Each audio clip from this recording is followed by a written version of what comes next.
बिस्मिल्लाहिर्रहमानिर्रहीम, अस्सलाम वालेकुम नाज़रीन, मैं हूं बाबर हयात और आप देख रहे हैं 24/7 उर्दू न्यूज पर होम एक्सपेंस के ताबुन से बाबर हयात शो। नाज़रीन, पाकिस्तान और इंग्लैंड के दरमियान मैच से चंद घंटे पहले जो है वो एक बड़ी परेशान कुन खबर आई है पाकिस्तान की टीम को लेकर के। पाकिस्तान के नौजवान फास्ट बॉलर और इस वक्त पाकिस्तान की टीम के मोस्ट सीनियर फास्ट बॉलर, अगर उनको कहा जाए तो गलत नहीं होगा, आपके लीडिंग फास्ट बॉलर, आपके फास्ट बॉलिंग अटैक को लीड करने वाले। और अगर मैं कहूं कि रावलपिंडी टेस्ट में अगर किसी फास्ट बॉलर ने अच्छी बॉलिंग की है तो वो हैं, यानी I am talking about Naseem Shah. उनके बारे में यह खबर आ रही है कि उनकी दूसरे टेस्ट मैच में अब शिरकत मशकूक हो गई है और अब ये जो नसीम शाह है ये तीसरे बॉलर बन गए हैं जो इस निकम्मे तरीन क्रिकेट सेटअप की टोटल अनप्रोफेशनल जो अप्रोच है उसका शिकार हुए।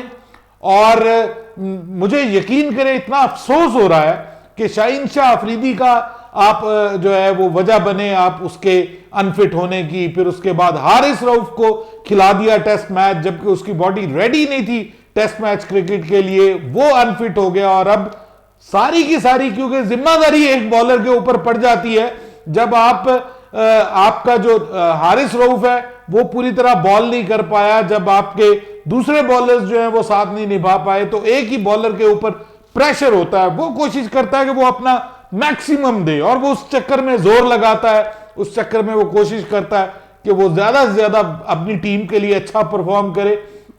और ये जो चीज है उसमें जो विकेट है वो भी इंपॉर्टेंट रोल प्ले करती है कि जो आप पिच बना रहे हैं, अगर उस पिच के ऊपर बॉलर्स को मदद नहीं मिलेगी तो वो जिसको आप कहते हैं ना कि आउट ऑफ द वे जाके बॉलिंग करने की कोशिश करते हैं, ज्यादा जो है वो जोर लगाते हैं, अपनी कमर का ज्यादा इस्तेमाल करते हैं, बाजू का, शोल्डर का ज्यादा इस्तेमाल करते हैं। और इसी वजह से शोल्डर इंजरी की वजह से अब उनका पहले मैच में उनकी शिरकत जो है वो मशकूक हो गई है। जराए तो यही बता रहे हैं कि वो शिरकत नहीं करेंगे क्योंकि किसी भी खिलाड़ी का कैरियर ज्यादा इंपॉर्टेंट है इस एक टेस्ट मैच से और ऑब्वियसली उसका रिस्क नहीं लिया जाएगा। लेकिन ये जो सारे का सारा आवा है जो कि लेड बाई रमीज राजा, जो कि जिसमें उनके जो साथी हैं उनमें मोहम्मद वसीम साहब जो हैं, जो बड़ी अपने आप को 30 मार खान किस्म के समझते हैं, चीफ सेलेक्टर वो है, ऊपर से बाबर आजम साहब और सकलैन मुश्ताक, कुदरत का निजाम, ये सारे मिलके जिस तरह से क्रिकेट को चला रहे हैं ना, ये 3 बंदे फटड़ कर दिए हैं आपने। 3 बंदे अपनी कम अकली की वजह से, अपनी गलत प्लानिंग की वजह से और गलत टीम सिलेक्शन की वजह से। यानी अब आप देखिए कि दूसरे मैच में अब आप मोहम्मद वसीम जूनियर को डेब्यू करवाने जा रहे हैं। इससे पहले 3 बॉलर्स को आप डेब्यू करवा चुके हैं, अब चौथे बॉलर को डेब्यू करवाने जा रहे हैं। उन 3 में से भी जो अब मेजर जो आपका मेन बॉलर है वो अब अवेलेबल नहीं है, तो अब आप मोहम्मद वसीम जूनियर को डेब्यू करवाएंगे। और मोहम्मद वसीम जूनियर इससे पहले सिर्फ 7 फर्स्ट क्लास मैचेस खेल चुका है, 7 फर्स्ट क्लास मैचेस खेल चुका है। मोहम्मद अब्बास आपका मोस्ट सीनियर बॉलर है, उसको मौका नहीं मिलता। फिर सुनने में आ रहा था कि मोहम्मद अब्बास या मोहम्मद जो हसन अली है, इन दोनों में से किसी एक को रिप्लेसमेंट के तौर पे अनाउंस किया जाएगा। लेकिन पाकिस्तान की टीम मैनेजमेंट इतनी अक्लमंद है कि उन्होंने आखिरी लम्हे में आके कह दिया कि जी हम रिप्लेसमेंट ले ही नहीं रहे, हम रिप्लेसमेंट नहीं ले रहे, हमारे जो बॉलर अवेलेबल हैं वो उन्हीं से हम फायदा उठाएंगे। और दिमाग में ये आ गया कि इसमें क्योंकि ये स्पिन ट्रैक बन रहा है तो इसमें हमें फास्ट बॉलर की जरूरत नहीं है। नसीम शाह के साथ हम 2 फास्ट बॉलर ऑलरेडी हमारे पास मौजूद हैं, एक जो है वो फहीम अशरफ की सूरत में और दूसरा मोहम्मद अली की सूरत में, और 2 हम स्पिनर खिलाएंगे तो उसके बाद हमारा स्पिनर्स के ऊपर हमारा पूरे का पूरा भरोसा होगा, वो हमें ये मैच जितवा के देंगे। दूसरी जानिब इंग्लैंड अपनी फास्ट बॉलिंग को स्ट्रेंथन कर रहा है और हम अब स्पिनर को जो है वो स्ट्रेंथन करने के बारे में लगे हुए हैं। यार ये मैं हैरान हूं कि इतने चमन किस्म के लोग कहां से आ जाते हैं, ये ऐसी शक्लें पाकिस्तान क्रिकेट को ही क्यों मिलती हैं। यानी अब आपने जो टीम अनाउंस की है, उस वक्त जब मैं टीम के ऊपर तनकीद करता था ना तो आप में से बहुत सारे क्रिकेट मुबस्सरीन जो मेरे नीचे आगे जिनको तकलीफ पहुंचती है और जो जिनका मकसद सिर्फ जिनको मेरी शक्ल से चिढ़ है या मेरी आवाज से चिढ़ है, या वो चाहते हैं कि ये बंदा यूट्यूब की दुनिया से इसका खात्मा हो जाए, जो हर वक्त इसी चक्कर में लगे रहते हैं।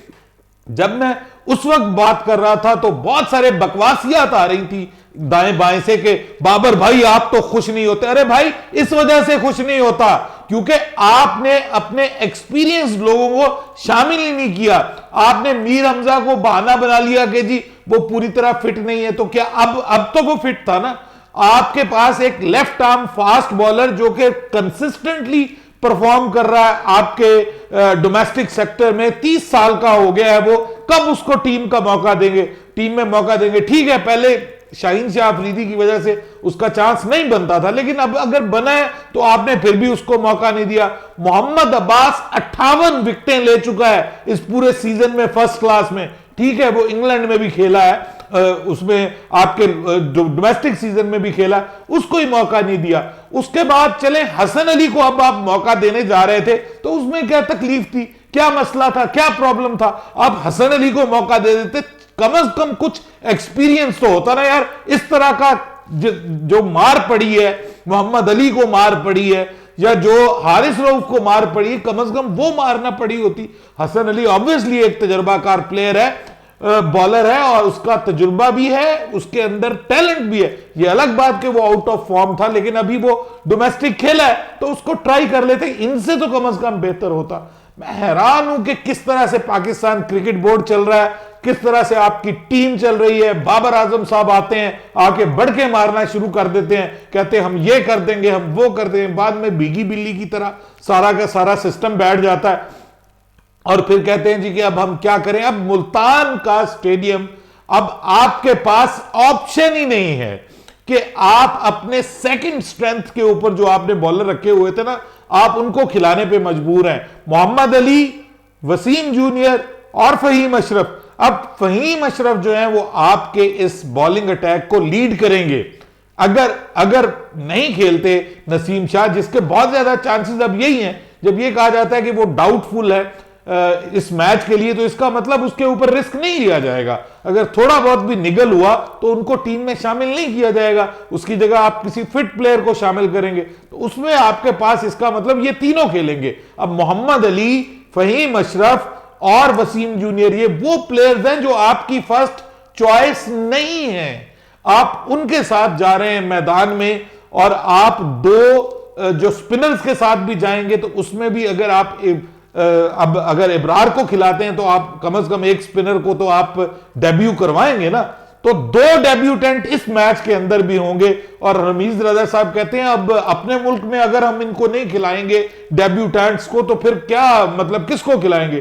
तो भाई प्रॉब्लम क्या है, आपके पास इतने लोग मौजूद हैं डोमेस्टिक में, हम कहते हैं नए लोगों को मौका दें, लेकिन उनको मौका दें जो डोमेस्टिक सर्किट में परफॉर्म कर रहे हैं, जो डोमेस्टिक में आपको परफॉर्म करते हुए दिखाई दे रहे हैं। अब second most wicket taking bowler जो है वो आमिर जमाल है, जिसको आपने T20 में खिला दिया।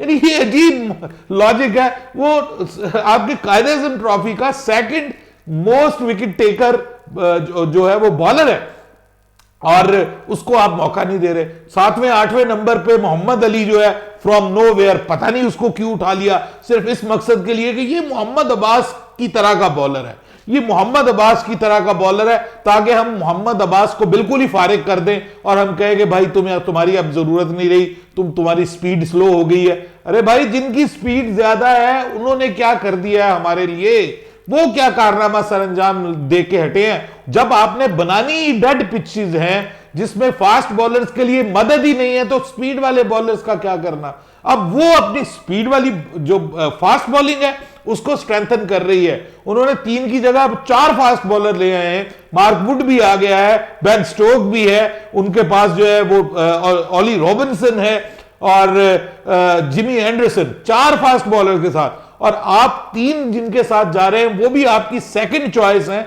यानी फर्स्ट चॉइस नहीं है। तो क्या प्रॉब्लम था कि अगर आप दोनों को बुला लेते, क्या प्रॉब्लम था कि अगर आप हसन अली और मोहम्मद अब्बास दोनों को बुला लिया होता आपने, और आज अगर आपके पास एक तरफ हसन अली होता, दूसरी तरफ मोहम्मद अब्बास होता, तीसरा आप फहीम अशरफ को खिलाते तो मुझे बताइए कि ये कैसा बॉलिंग अटैक होता। एक ऐसा बॉलिंग अटैक कम से कम ये होता कि जिसके ऊपर आप रिलाय कर सकेंगे। अब मैं तो परेशान हूं जी, मुल्तान के मैदान में पाकिस्तान का क्या बनेगा। ये एक तो मौसम का समझ नहीं आ रही, वो धुंध जो है वो ऑब्वियसली मैच को डिले करेगी।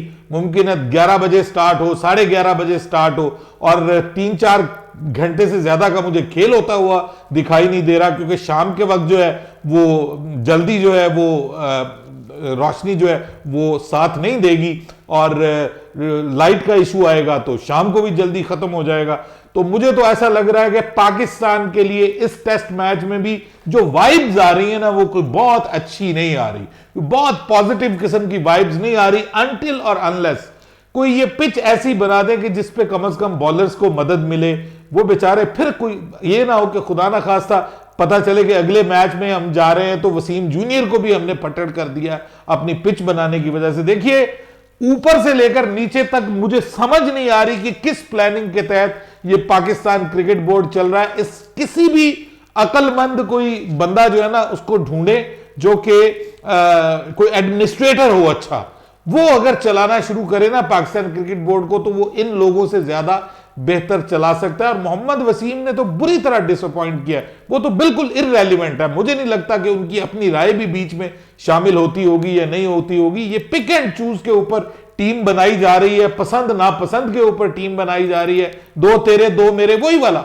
वो हमारे एक नकवी साहब है, वो अक्सर नीचे कमेंट्स भी करते हैं और वो सही कहते हैं कि ये रीजन्स के ऊपर बात हो रही है, जो है वो कराची के लड़कों को इग्नोर किया जा रहा है, दूसरे लड़के जो है उनको मौका दिया जाता है। अब यहां भी आप देख लें कि शान मसूद जो है उसके लिए कोई चांस नहीं है। शान मसूद जो है वो टीम के साथ फिर रहा है, वो अपनी यॉर्कशायर काउंटी जो है उसका वो कप्तान बना दिया गया, पहले से अनाउंस कर दिया गया कि 2023 के सीजन के लिए वो यॉर्कशायर काउंटी का कप्तान है, और हमारी टीम में उसको जगह नहीं मिल रही। अब आप अंदाजा लगाएं, और किसकी जगह पे जगह नहीं मिल रही। मैं मानता हूं इमाम ठीक है, मैं मानता हूं अब्दुल्ला शफीक शानदार है, लेकिन अजहर अली की जगह उसको एक टेस्ट मैच में आजमा लेने से क्या फर्क पड़ेगा। अजहर अली जो है वो इस वक्त आउट ऑफ फॉर्म है, नहीं चल पा रहे, कंसिस्टेंटली परफॉर्म नहीं कर पा रहे, उनकी फॉर्म को लेकर के सवालात उठ रहे हैं। लेकिन यहां पर जो है वो कब तक आप बैक करते रहेंगे जी। 100 के करीब आप उनको टेस्ट मैचेस खिला चुके हैं, और इसके बावजूद अगर आप उनको बैक कर रहे हैं तो फिर मेरी समझ से बालातर है। ये पाकिस्तान क्रिकेट का फिर अल्लाह ही हाफिज है। मौजूदा जो मैनेजमेंट है इससे कुछ भलाई की, कुछ अच्छाई की मुझे उम्मीदें नजर नहीं आ रही। मैं अगेन आपको कहता हूं कि मैं चाहता हूं कि पाकिस्तान जीते, ये दूसरा टेस्ट मैच पाकिस्तान जीते। बस जिस फ्रेम ऑफ माइंड के साथ ये लोग जा रहे हैं ना, आपका पूरे का पूरा सेटअप ऊपर से लेकर नीचे तक, टॉप टू बॉटम, वो मुझे कोई पॉजिटिव फीलिंग्स नहीं आ रही। मेरी को सिक्स सेंस कोई बहुत अच्छी खबरें नहीं सुना रही।